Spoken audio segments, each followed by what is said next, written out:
இதெல்லாம் செஞ்சு கொடுக்கக்கூடிய அருமையான ஒரு பலாப்பழ ஜாம்.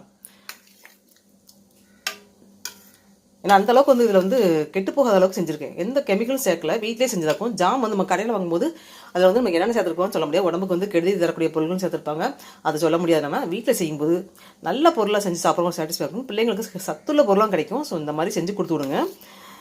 ஸ்கூலில் வந்து ஸ்நாக்ஸுக்கு பதிலாக இதை கொடுத்துடலாம். ப்ரெட்டை வந்து தடவி, ப்ரெட்டில் வந்து இந்த ஜாமை தடவி, ப்ராப்பர் ஜாமை தடவி கொடுத்துடலாம். அதே மாதிரி ஹாஸ்டல் தங்கி படிக்கிற பிள்ளைங்களுக்கும் கொடுத்துடலாம். அவங்க வந்து அவசரத்தை சாப்பிடுவாங்க, சப்பாத்தி சாப்பிட்டுக்கலாம். சப்பாத்தி அங்கே ஹாஸ்டல் தங்கி படிக்கிறவங்களுக்கு வந்து நம்ம வந்து வீட்டிலேருந்து வேறு எதுவும் வந்து கெட்டு போகாத பொருள் கொடுத்துடணும். இந்த மாதிரி தான் கொடுத்துடணும், சத்துள்ள பொருளும் கொடுத்துடணும். வெளியூரில் தங்கி வேலை பார்க்குறவங்களுக்கு, படிக்கிறவங்களுக்கு ரொம்ப யூஸ்ஃபுல்லான ஒரு அருமையான ஜாம்னா இந்த பலாப்பழ ஜாம் சொல்லலாம். அதே மாதிரி இந்த பலாப்பழத்தில் magnesium, potassium, calcium, antioxidant, copper, B6, vitamin